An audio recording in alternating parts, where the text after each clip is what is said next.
Años de hacer compras, así también evolucionaron las deudas. Pensando en esto, Grupo Mutual te propone un trato: refundir todas tus deudas, incluidas las de tus tarjetas de crédito, en una sola, pagando una cuota mucho más baja. Porque la vida no se detiene, forma parte de la evolución de Grupo Mutual. Contactanos hoy mismo por redes sociales o al 2437-1000. Aplican restricciones. Desde los verdes bosques de nuestra montaña nos llega Agua Cerros de la Riva, agua fresca de manantial que te permitirá vivir en equilibrio, proteger tu salud y la de tu familia, libre de sustancias químicas, envasada sin alterar su naturaleza a 2000 metros de altura. Agua Cerros de la Riva, naturalmente neutral. Búscanos como cerrosdelarriba@gmail.com. Llámanos al 8374-3229. Cerros de la Riva, Live Spring Water. Al que roba combustible no le importa nada. A pesar de la delicada situación mundial y nacional, los ladrones siguen poniendo en peligro las vidas de las personas, el entorno ambiental y la infraestructura pública. Tenemos un nuevo número para facilitar su denuncia. Marque el 1002 y denúncielos. Ahora hay una ley que los castiga. Reporte el robo de combustible al 1002. Su llamada es confidencial. Un mensaje de Recope. CRC 89.1 Radio y Cadena Radial Costarricense no se hacen responsables por las opiniones emitidas en este programa.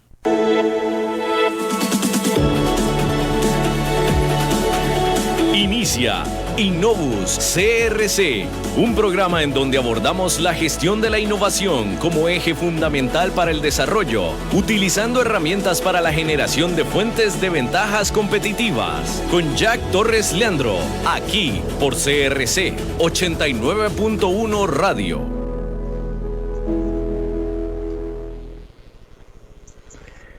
Saludos para todos. Bueno, hoy, sábado 10 de octubre, con una serie de acontecimientos que han marcado al país, se nos hace inevitable hablar de los mismos desde una conceptualización propositiva en el campo de la innovación y cómo girar ese pensamiento a soluciones concretas.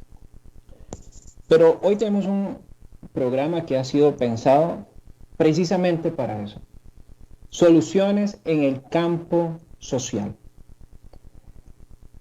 En días como los que han acontecido, la historia no puede mantenernos ajenos a esa realidad que vive nuestra nación.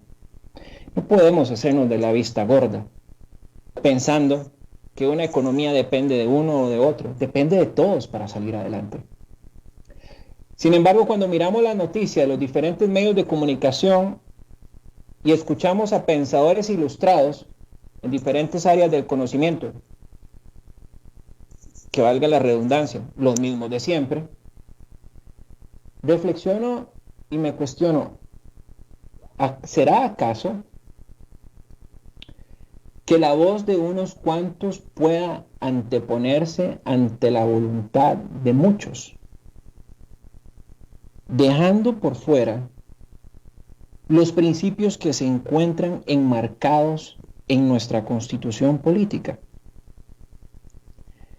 Lejos de ser un programa hoy político, es un programa en el campo de la acción, con cimientos y fundamentos en conceptos de la innovación.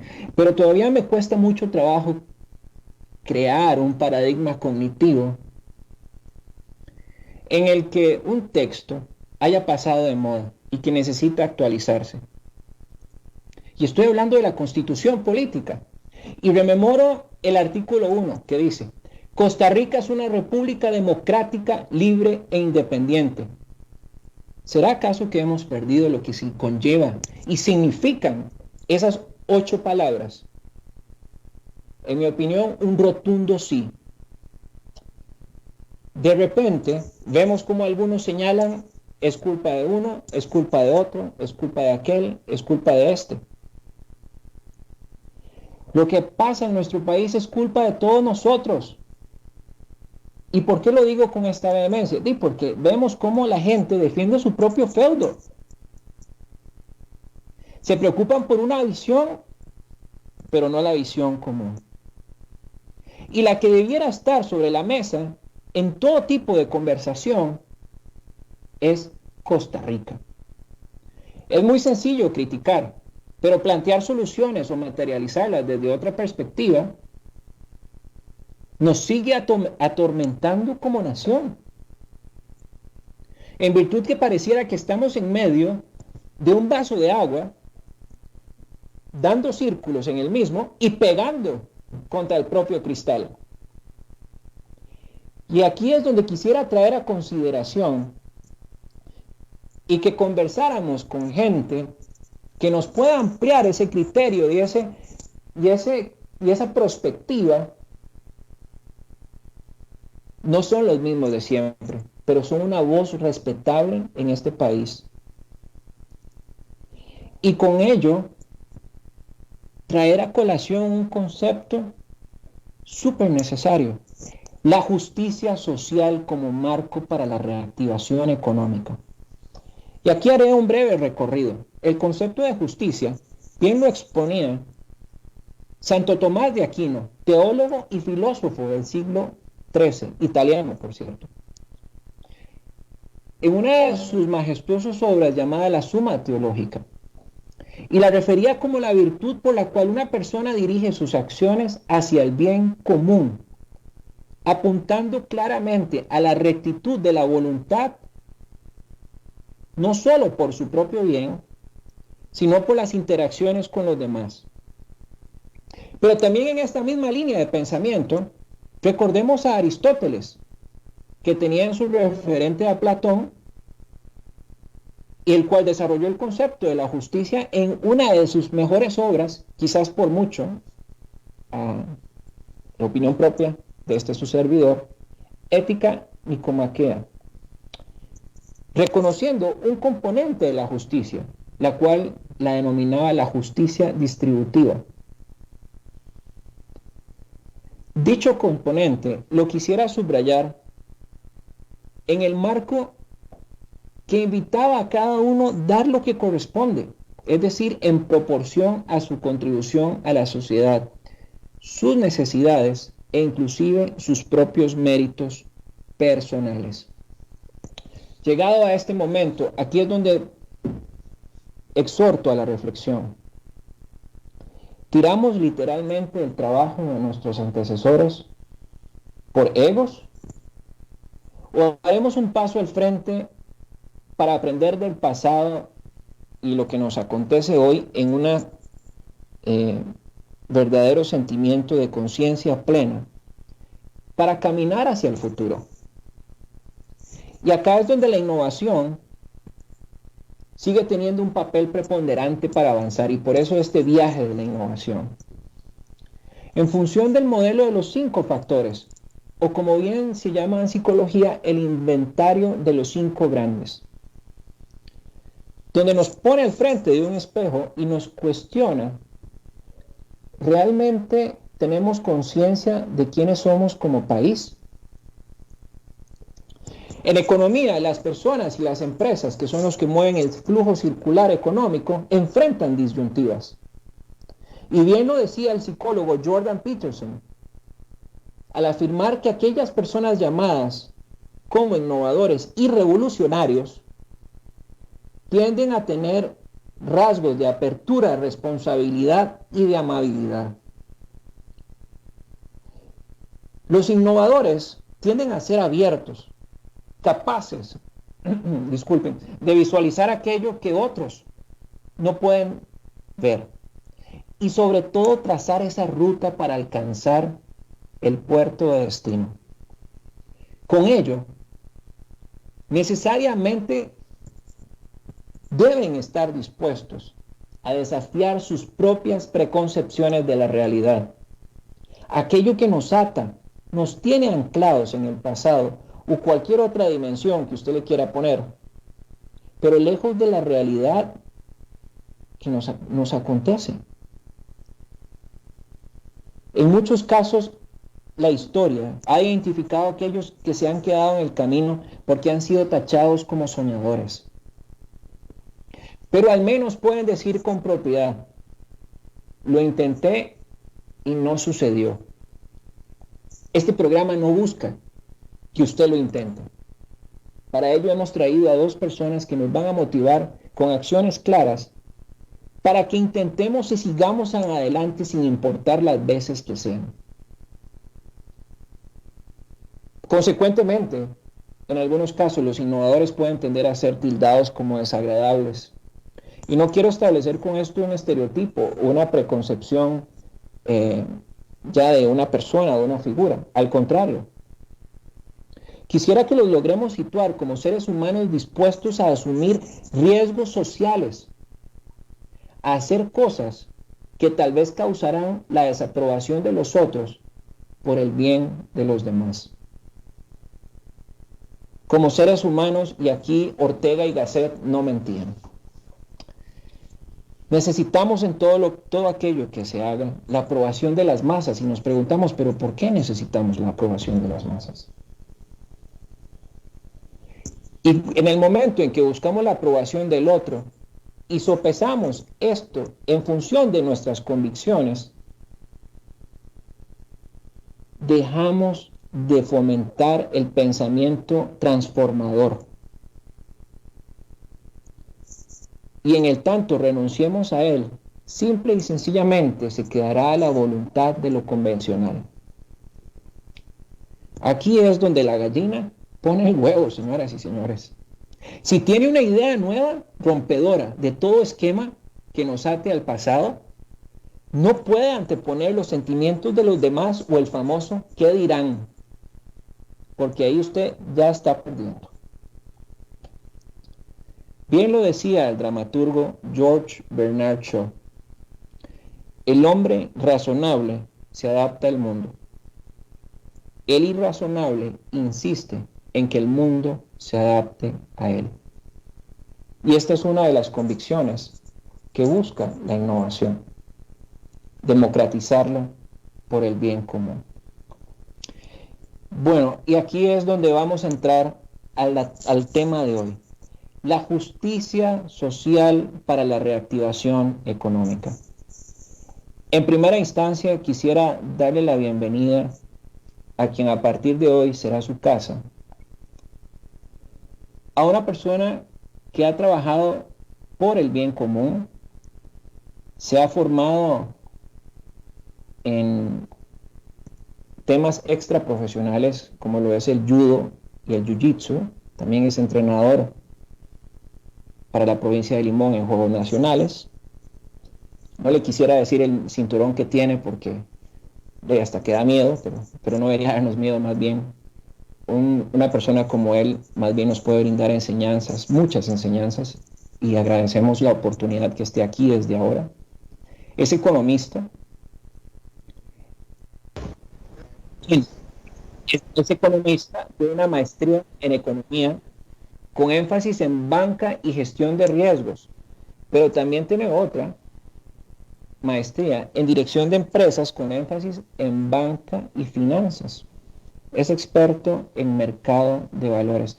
Estoy hablando del señor Robert Alexander Jiménez González. Robert, un cordial saludo y gracias por haber aceptado esta invitación a Innovus CRC.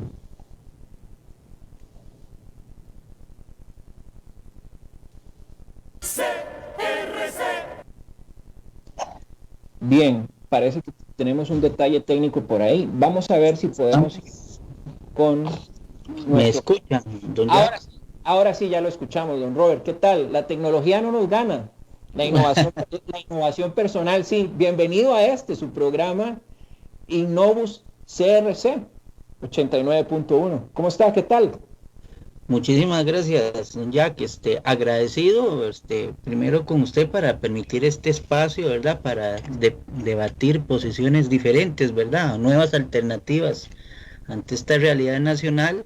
Saludos a don Federico, que esperamos vamos a establecer una bonita conversación el día de hoy, y a toda la audiencia, ¿verdad? De su programa. Muchas gracias. Y efectivamente, usted ya me hizo el favor de introducirme a nuestro otro invitado.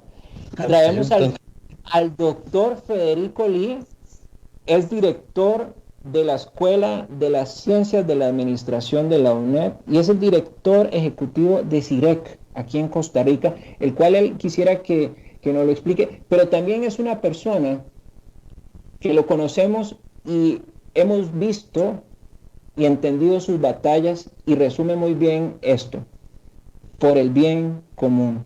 Doctor Lee, bienvenida a esta su casa, porque no es la primera vez que ya está con nosotros y le mandamos un afectuoso saludo. ¿Cómo se encuentra, doctor? Jack, yo creo que el doctor no está contestándonos la llamada. Ok, tal vez primero un saludo a mi colega y amigo Eduardo Chavarría. Voy a ir iniciando el conversatorio con el señor Robert Alexander, mientras tal vez desde cabina nos pueden ayudar a contactarlo, por favor. Claro. Don Robert, bueno, una realidad nacional que para nadie es un secreto, ¿verdad? Tenemos una situación, un tema social, una desaveniencia por parte de las personas. Hay hambre, desesperanza. Pero ¿cuál es la realidad que usted hace de lo que acontece en nuestro país? Por favor, adelante. Gracias, Jack. Mira, primero que todo, ¿verdad? Comentar que es importante hacer esas salvedades. Soy un funcionario de carrera de más de 26 años en el Banco Central, ¿verdad? Esta que voy a emitir, pues es mi opinión profesional, ¿verdad? Y no así la del Banco Central, ¿verdad? Para los efectos pertinentes. Pero en el contexto que me dices, creo que la mayor preocupación en el país es que se ha desgastado el mensaje de diálogo del gobierno. Yo creo que deberíamos empezar a hablar de una negociación en donde lo que debe mediar ya que es un arbitraje. El problema es que le restan credibilidad, ¿verdad?, los diferentes sectores a estas llamadas del gobierno al diálogo. Pero qué diferente, ¿verdad?, un espacio de negociación en donde exista un tercero, ¿verdad?, de referente que nos permita un arbitraje para llegar a resolver esta situación que lamentablemente está afectando a nuestro país ya. Qué interesante eso que nos plantea, pero antes de continuar, ya tenemos al doctor Federico Lee con nosotros. Doctor, bienvenida a esta su casa. No UCRC, ¿qué tal? ¿Cómo se va? Muy bien, gracias, don Jack, a todos y todas. ¿Me están escuchando? Perfectamente, claro. Lo escuchamos. Sí, señor. Excelente. Sí, señor, sí, bueno, lo que tratamos de aportar, bueno, y faltó decir a nuestro querido máster, que también es profesor nuestro de la Universidad Estatal de Estancia, de la Escuela de Ciencias de la Administración, en la cátedra de finanzas. Lo contratamos como gran experto de riesgo para enriquecer por sus grandes conocimientos a nuestros estudiantes. Entonces, es una persona académicamente fuerte, como todas las personas que pertenecen a la ECA. Entonces, bueno, muy honrado de estar con don Jack, con don Robert, que es una persona que sé que ha dado alma, corazón por la zona más olvidada normalmente, que es la zona de Limón.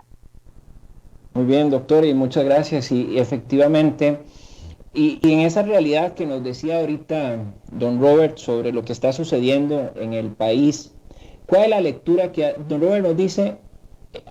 Se está convocando al diálogo. Don Robert nos dice, el diálogo ya está agotado. ¿Qué opina el doctor Federico Lee al respecto?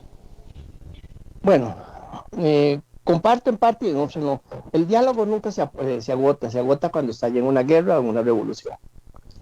Lo que pasa es la tolerancia de los políticos, la tolerancia del pueblo, porque sin ese punto medio de tolerancia no podemos llegar a nada, y la humildad es lo más importante para esto, y la humildad es lo que nos trae el bien común, es ceder nosotros para los que menos tienen.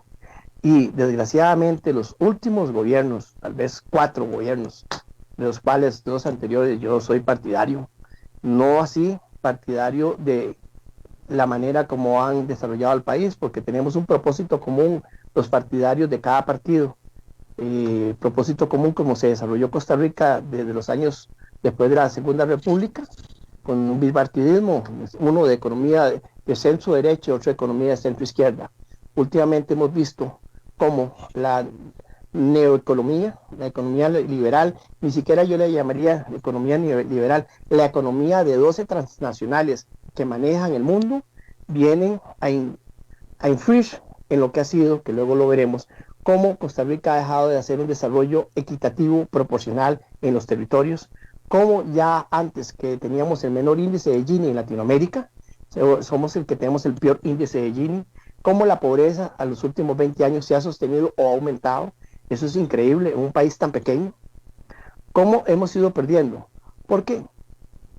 No lo digo como persona de la UNED, sino como lo que he estudiado, como yo conocedor, lo que quieren ser espiones. Las transnacionales no le interesan profesionales. Y acordémonos que la universidad pública y el cooperativismo, las asociaciones de desarrollo y últimamente las asociaciones solidaristas son los que han hecho la paz social y son los que han empoderado la gran clase media y son los que han dado ese salto de la pobreza al estado de bienestar, que es lo que se está tratando de destruir. Y creo que el pueblo, si nos recordamos los que leíamos hace años, porque hasta eso la educación pública la han ido en detrimento. Antes teníamos que leer en los colegios Fuente Ovejuna. Bueno, yo soy un viejo, 61 años, me acuerdo que era obligatorio leer esas novelas, y me acuerdo que cuando termina con esta moraleja, ¿qué fue lo que sucedió?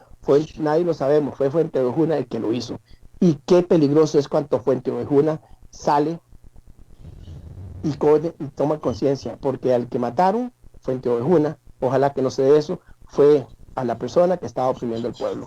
Entonces, cuando yo a veces digo, es Fuente Ovejuna, tenemos que escuchar Fuente Ovejuna, porque cuando los ranchos arden, el castillo está en problema, pero nuestro castillo es Costa Rica, y tenemos como personas pensantes, como un país civilizado, como un país de alta democracia, como un país de alta educación, creo que hay puntos medios, y más que todo es ser equitativos con los diferentes territorios donde se han olvidado, y si vemos dónde están las protestas más grandes en este momento en Costa Rica, alrededor de la gana. Así es. Sí, señor. ¿Qué piensa don Robert al respecto? ¿Qué nos podría aportar? Primero, ya que aclarar, no digo que el diálogo está agotado, digo que la estrategia del gobierno, del llamado al diálogo, es la que ha perdido credibilidad. Comparto con don Federico, el diálogo nunca se agota, pero lo que sugiero es que la estrategia de diálogo debe ser diferente. Debe haber un interlocutor imparcial, ¿verdad? Llámese personas como don Franklin Chan, moderador, Paula, un interlocutor diferente que permita conciliación entre ambas partes. Por eso menciono la figura del arbitraje, ¿verdad? Y en retrospectiva, ¿verdad? Como estábamos hablando y en contexto el detrimento que ha habido en los indicadores sociales y económicos del país en general, que mencionaba don Federico, ¿verdad? Pues se ha demostrado una incapacidad, ¿verdad?, en el gobierno, ¿verdad?, para acatar este tipo de situaciones, ¿verdad?, donde habla de nuevos sacrificios, ¿verdad?, pero lamentablemente necesitamos nuevas propuestas, digamos, económicas con un fuerte sentido social, ¿verdad?, porque la situación lo amerita. Sí, y aquí es donde viene un aspecto importante.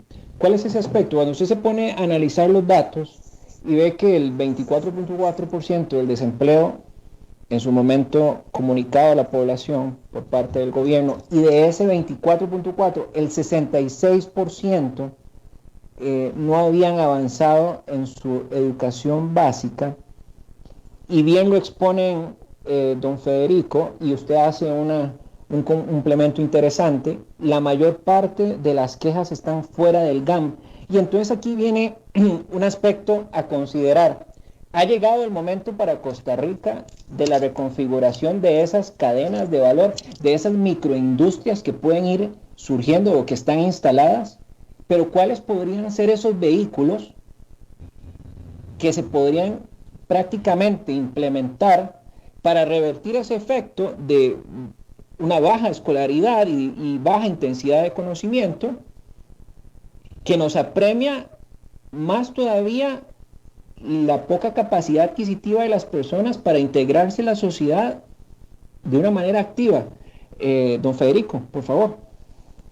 Bueno, parte de eso, bueno, antes de que estallara todo esto con la visión de nuestro rector, don Rodrigo Arias Camacho, empezamos a trabajar la creación de empresas asociativas de la comunidad para el territorio. ¿Qué era esto?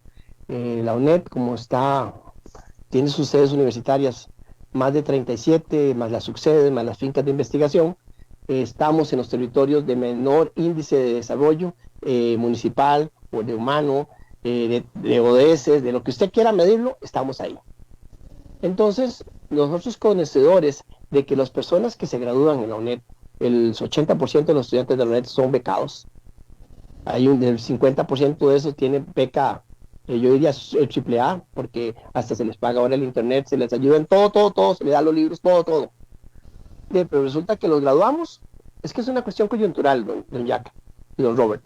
Los graduamos y ellos no pueden conseguir trabajo en sus comunidades. Entonces empieza la diáspora de los profesionales a venir a la GAN, donde no se conocen. Sabemos que desgraciadamente el pueblo latinoamericano, y no nos excusamos los ticos, dice que el compadrazgo mata currículum.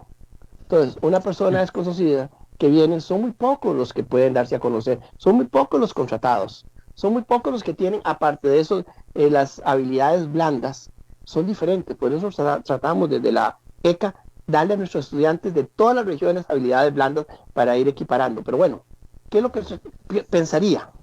Y yo creo que hay mucha gente que está de acuerdo, es empezar a desarrollar en esas comunidades empresas de alto rendimiento, asociativas, corporativas, lo que sea. Y para poder llegar a eso, y es lo que estamos tratando y no hemos podido conseguir el financiamiento, es la creación de cooperativas, de ojalá de gestión, con gestión, si el Estado se quiere meter responsablemente con el ICE, para que tengamos internet de banda ancha, o cable, o que internet vía satélite, para que esos estudiantes, esas personas, no solo en la Universidad Nacional, de la Universidad Nacional, la Universidad de Costa Rica, la UTN, de Tecnológico y de la UNED, puedan desarrollarse en esas zonas y quitar el antiguo modelo español de que solo la capital se desarrolla.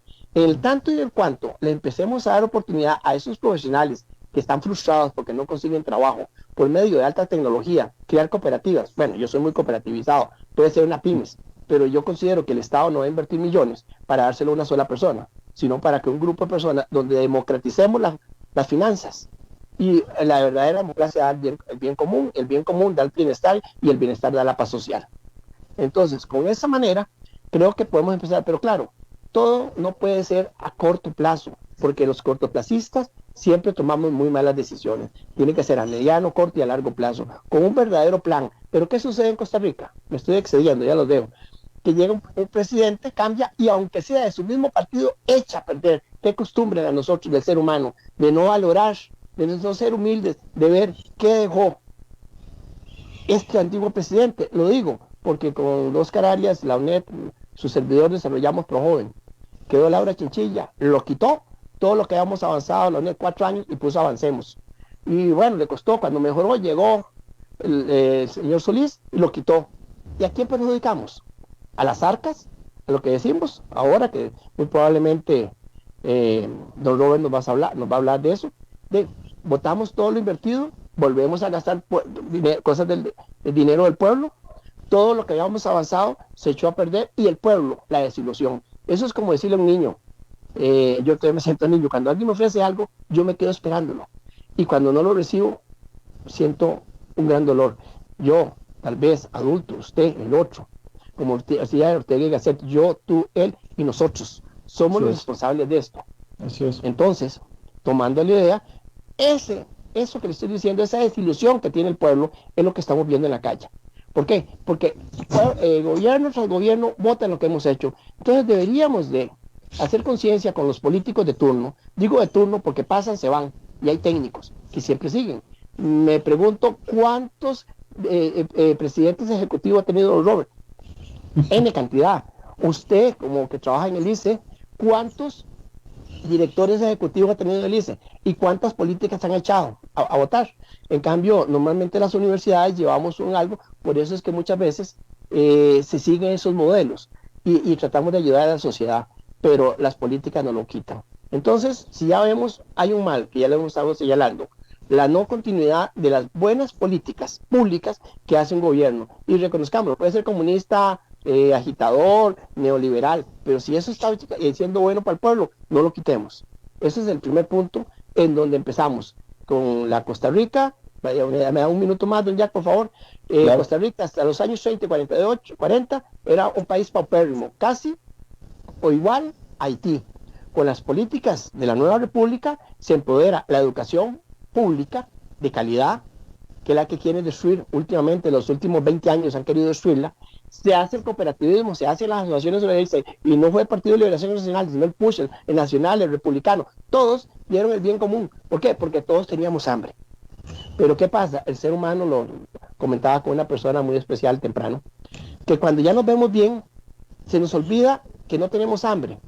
Nosotros estamos satisfechos, que entra a la avenida y se nos olvida que el de La Paz tenía hambre. Y si leyésemos a Láscaris, esa persona que amó a Costa Rica y se nacionalizó costarricense, ese español, decía que Costa Rica creció por la solidaridad, y también dejaba entrever una palabra que yo he marcado, una frase: el ser humano es egoísta, pero por necesidad es solidario.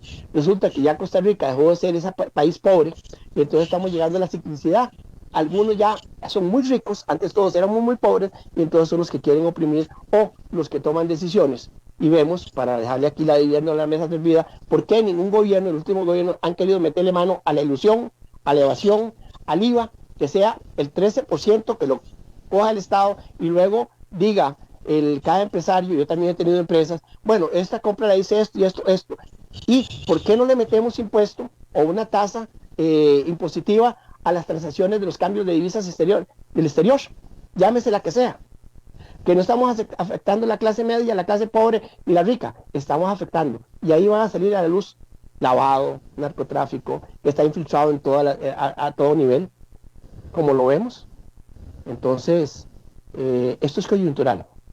Esto se está saliendo de las manos, pero se puede rescatar, porque si esto sigue y no vemos, se está repitiendo la historia de los años 40, y todos sabemos en qué terminó la historia de los años 40.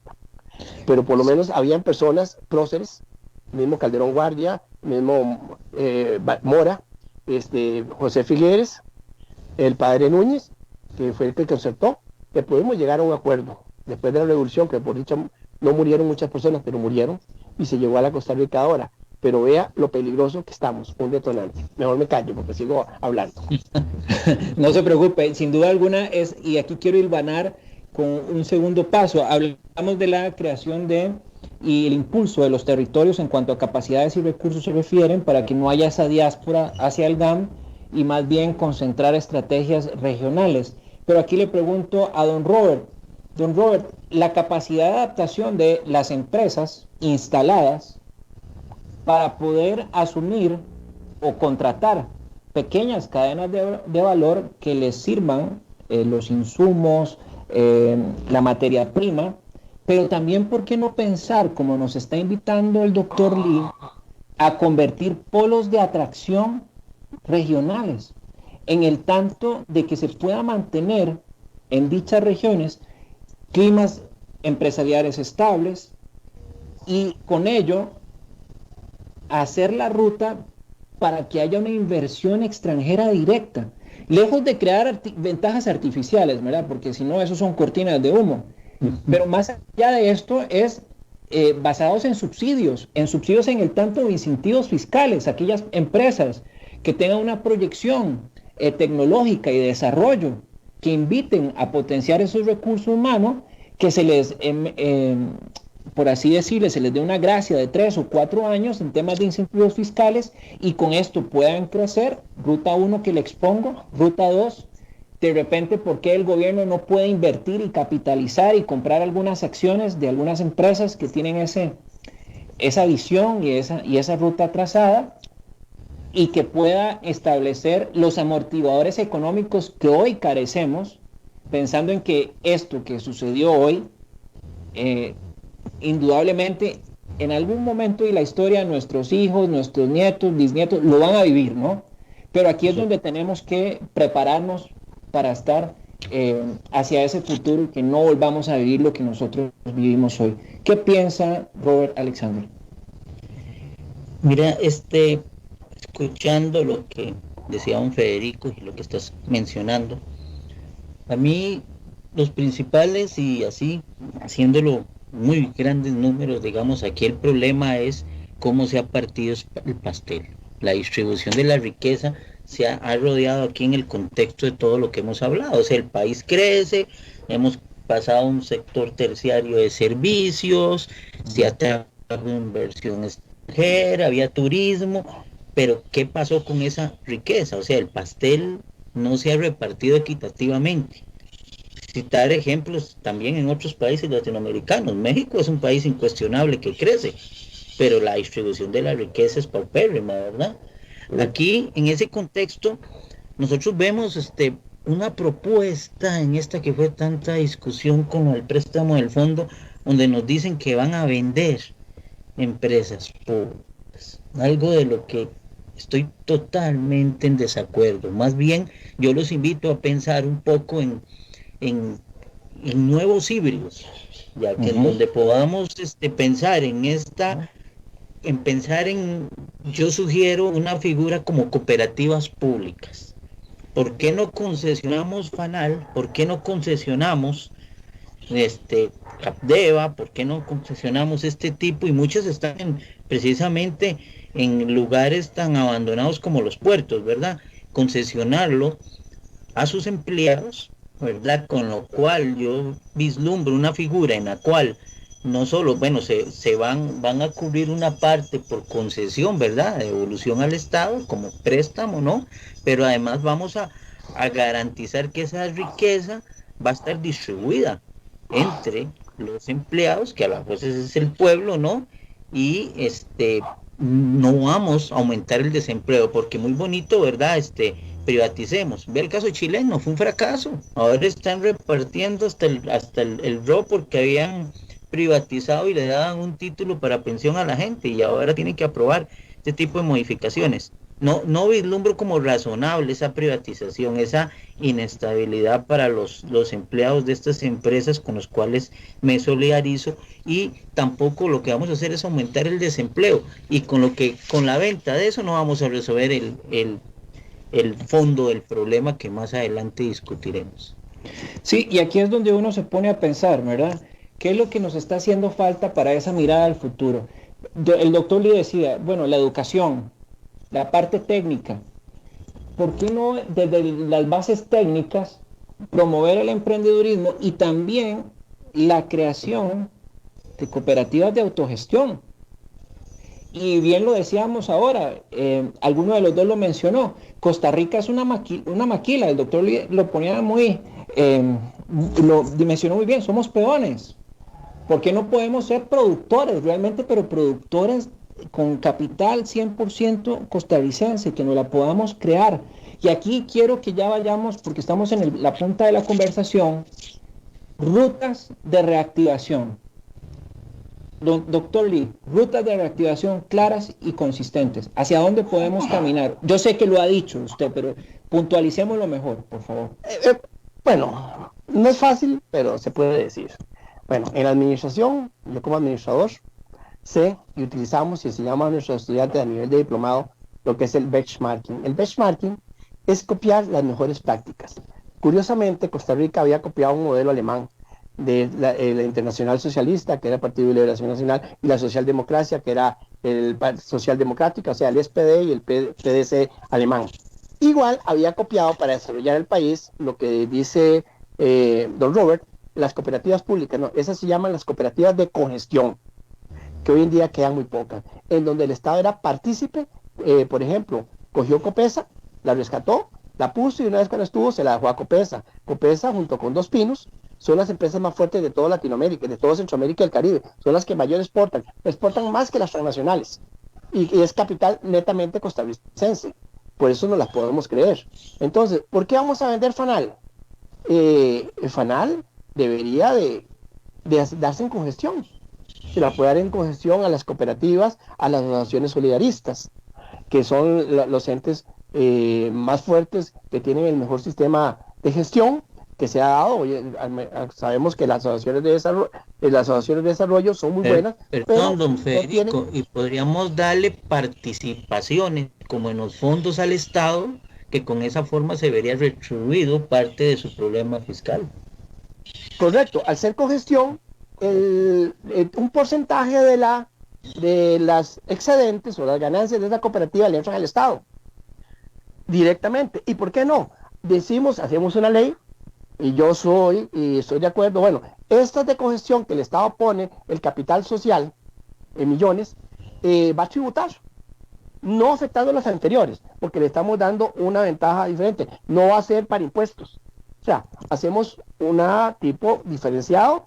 Espero que no se me ofendan mis queridos amigos de Infocop, Conacop, Cenecop, CCPA, pero hay que innovar. Acordémonos que ninguna ley es retroactiva, sino esas empresas que damos en cogestión, que ya vimos que el modelo de Sales, que se trató de poner el señor Figueres Olsen, fue un fracaso, no funcionó, se le dio principalmente el IS y el otro, tampoco funcionó en España, tampoco funcionó en Argentina, y sí ha funcionado la cogestión. Entonces, una manera de empezar a repartir riqueza sin deshacernos, porque es muy fácil. Vendemos Fanal, creo que Fanal hoy le da al Estado $500 millones de ganancia al año. Si le hiciéramos más y logró reconvertirse casi de la noche a la mañana con la venta de alcohol en gel, ¿verdad? Eso es un correcto, sí, pero resulta que no se puede. Y tiene un modelo muy exitoso de distribución. Así es. Y tiene credibilidad en el país. Acordémonos que Fanal vino a quitar cuando se vendía el guaro, el alcohol, de contrabando. Entonces le puso impuesto al alcohol y bueno, igual les pongo. Yo siempre, nunca me olvida en maestría, cuando llevaba maestría de gerencia estratégica, el doctor Jaro Coronado, uno de mis mentores, puso una pregunta, bueno, contésteme 3 negocios para que usted saque un país. Y yo le puse muy fácil: explotación de oro, las drogas y otra. ¿Y cómo? Que el Estado controlando. Lo que se controla se puede saber. Por ejemplo, a los Estados Unidos, es que nosotros somos peores que el Papa. Los Estados Unidos, la gran cantidad de marihuana la está poniendo en unas cuantas personas que tienen millones para que hagan esos laboratorios. No estoy induciendo a la drogadicción. Me acuerdo, yo siempre he padecido de asma chiquitico. Iba mi mamá, le mandaba el doctor una receta, iba a la Guardia Rural y le daban las raíces de marihuana para que las sirviera y me las tomara, porque yo siempre, pues, mi punto de Aquiles son los pulmones. Y era un expectorante que así fue como me salvaron, así, por eso soy vivo. Entonces, ¿por qué no industrializar eso y dárselo, por ejemplo, a las personas originarias de Costa Rica, donde sabemos, porque yo ando en los territorios, igual que don Jack y ya casi don Alex también, que adentro de los territorios de ellos hay y se siembran drogas? Sí, correcto. Entonces, ¿por qué? Innovar es cambiar el concepto, es aportar algo necesario. Yo, acuérdense, en otras lo he dicho, siempre lo he dicho en clases también, innovar es un pequeño cambio que haya necesidad y difícil de imitar, y eso está haciendo. Todas estas cosas, ¿por qué? Transformar a Fanal, pasárselo a un consorcio cooperativo, asociativo y el Estado, es difícil de imitar, todo el mundo lo ocupa y es algo diferente. Privatizar o en manos del Estado, cooperativizado, el proceso de aceite de cannabis. Acordémonos que hay diferentes cannabis que han llegado, hay 3 tipos de cannabis, una europea, una asiática y una americana, y ya se llegó una que es 20% que es de droga y 20 unidades, y el otro 400 unidades que es de expectorante. La que es mala es la de 400, la que traen de Jamaica, de droga, y 20 de expectorante. No, que se autorice esa. ¿Me entiendes? O sea, podemos ir haciendo a corto, mediano y largo plazo.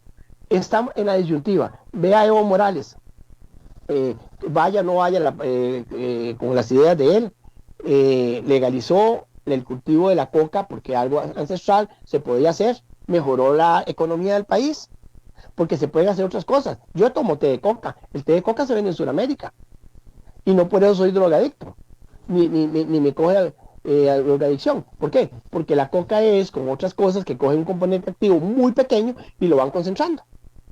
La Coca-Cola en un inicio, ¿qué era lo que tenía? ¿Por qué se llama Coca-Cola? ¿Lo sabían? Sí, ¿verdad? Porque tenía coca. Coca, correcto.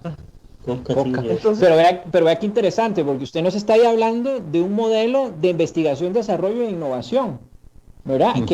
Que eso es lo que enfoca, es el bienestar para los consumidores. Pero aquí también usted hacía el caso de Fanal. Fanal se reconvierte, empieza a identificar una necesidad, el alcohol en gel, vemos cómo se une a la cadena de valor, la parte de distribución, Correos de Costa Rica, y donde las entregas se hacen de manera expedita. Y eso, y todavía se le cuestiona al sector público de que no puede transformarse, y sí se puede transformar. Ahora aquí le quiero preguntar a don Robert. Don Robert, uno de los talones de Aquiles que se ha venido hablando es el famoso impuesto del valor agregado. el IVA. ¿Qué pasa con ese 13%? ¿Lo captura todo el Estado o el 13 es para el Estado o ese es simple y sencillamente hay una parte que se deja a las arcas de Hacienda y otra que va a la empresa? ¿Cómo funciona esto realmente? Usted como economista con propiedad, ¿y qué podemos hacer con ese IVA? ¿Verdad? Mira,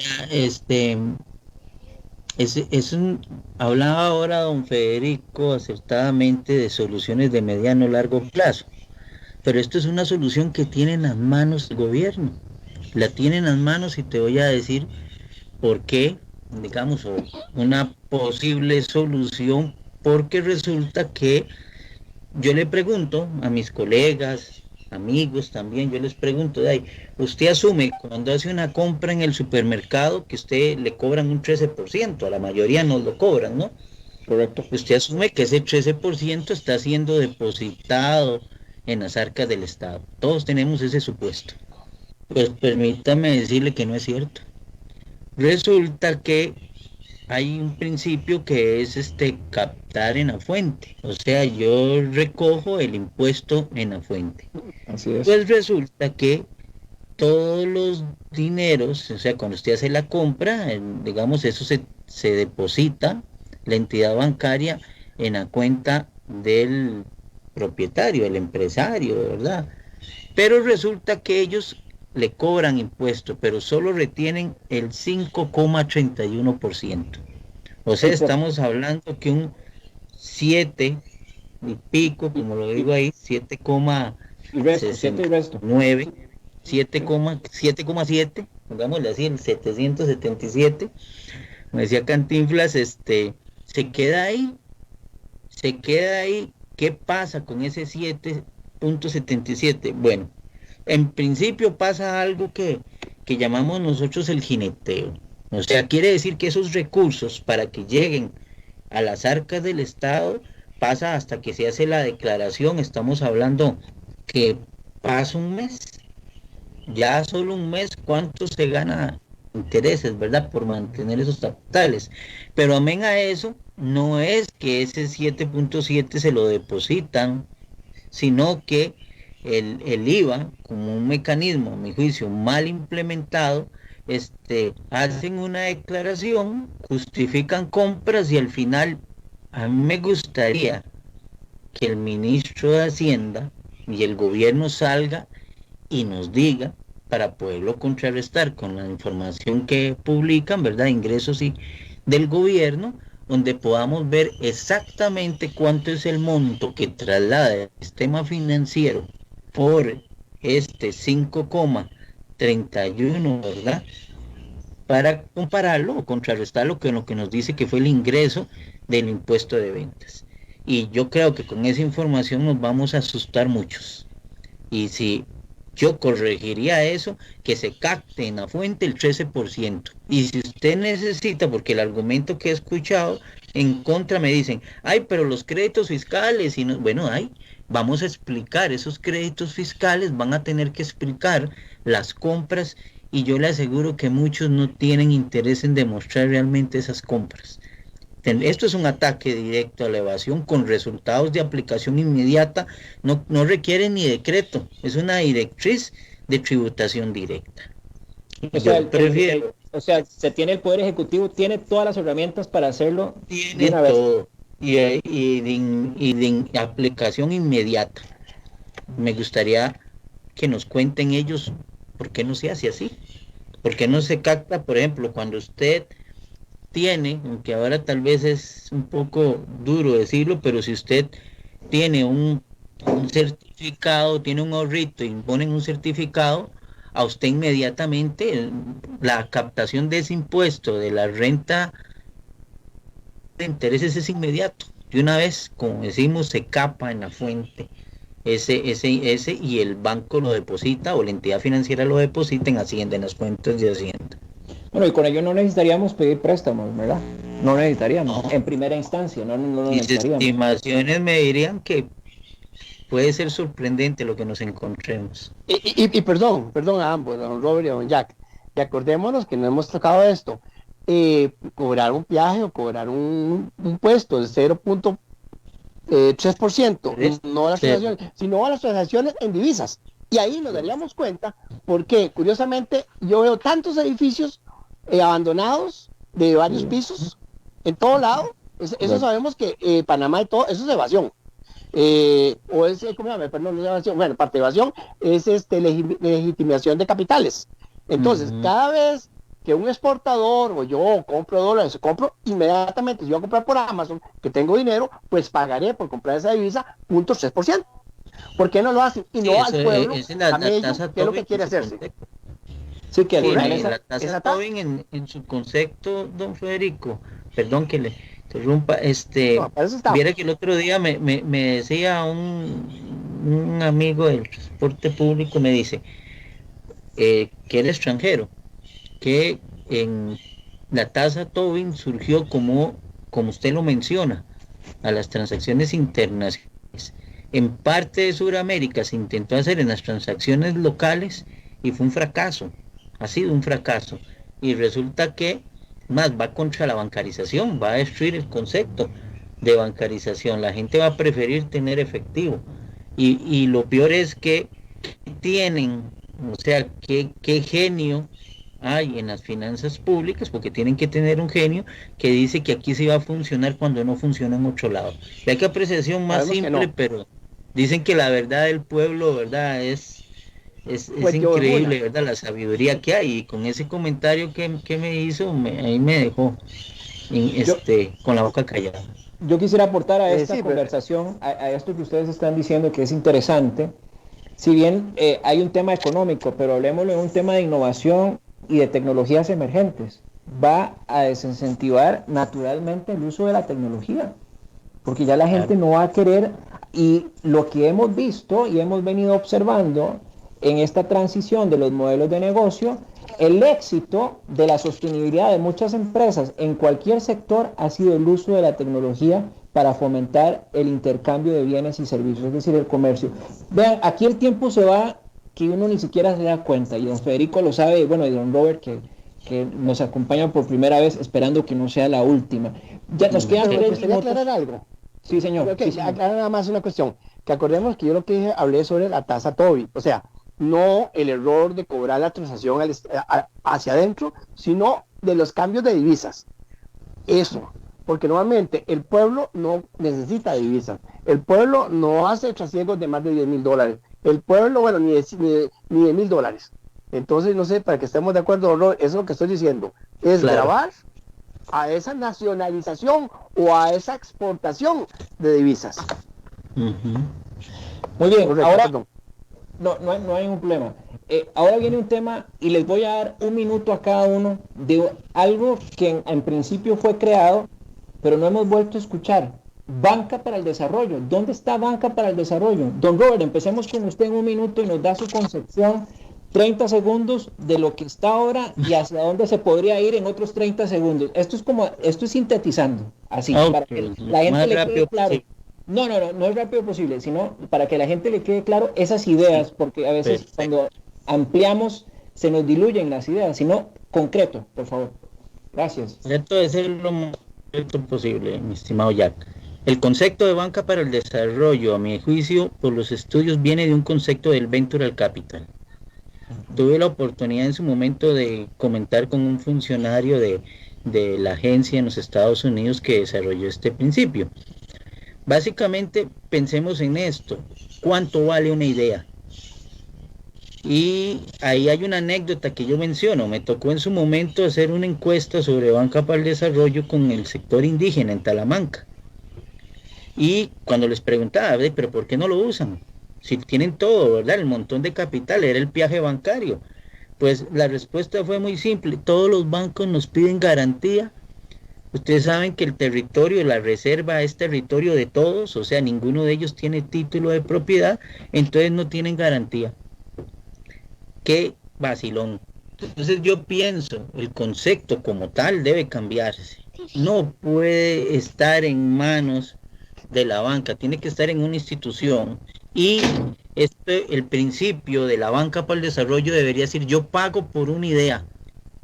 Además, esto, una vez hice la propuesta a la Sujeval, en el sentido que aquí dicen que no hay mercado accionario, no hay papeles para invertir, los solidaristas y otros, pero si nosotros viéramos una banca para el desarrollo real, construimos empresas donde mi aporte es la idea, usted aporta el capital, el Estado, ¿verdad? Esa es la garantía, es mi idea. Vamos 50-50, vamos a crear un mercado accionario y realmente vamos a lograr el objetivo. Pero mientras que haya un concepto de banca para el desarrollo pidiéndonos garantías, eso es una burla para el pueblo. Realmente fue una excusa para obtener más dinero para prestar las entidades financieras con ningún sentido social. Bien, don Federico, ya nuestro jefe en control nos tocó la campana, pero él le pedí un minuto extra. Ok, esto yo creo que es del Capital Ventures, lo podemos, como se hace en las universidades, y lo estamos tratando de hacer nosotros, es por el spin-off, es la creación de empresas de alta tecnología o creaciones, empresas basales, asociativas que podamos. Pero la banca de desarrollo ha sido mal conceptualizada porque pide garantías y se hizo para darse a las personas que no pueden. Curiosamente, los únicos que pueden acceder a ellos son las empresas consolidadas. Y entonces es una violación y una burla al pueblo. Eso siempre lo he dicho. Y entonces tiene que cambiarlo. Tiene que cambiar el Estado. Dejar de estar haciendo grandes falacias. El pueblo, yo creo que estamos hartos de las falacias. Y activar que si está muy bien una idea, esa idea tiene valor. Y no regalando el dinero, sino supervisándolo, como lo estamos haciendo en las diferentes universidades y en particular la UNED, creando estas cooperativas que ya vamos a entrar a la parte de fondeo, es donde vamos a poner a prueba la banca de desarrollo. Muchas gracias. Bien, gracias al doctor Federico Lee y al máster don Robert Alexander por este espacio. Habrá una segunda parte, no se preocupe, los volvemos a traer, pero lo que sí queríamos demostrar hoy con este espacio, la justicia social para la reactivación económica es posible. Podemos tener una justicia distributiva donde los recursos podamos tener con ellos bienestar. Gracias por estar con nosotros. Hasta la próxima. Gracias. Buenas tardes.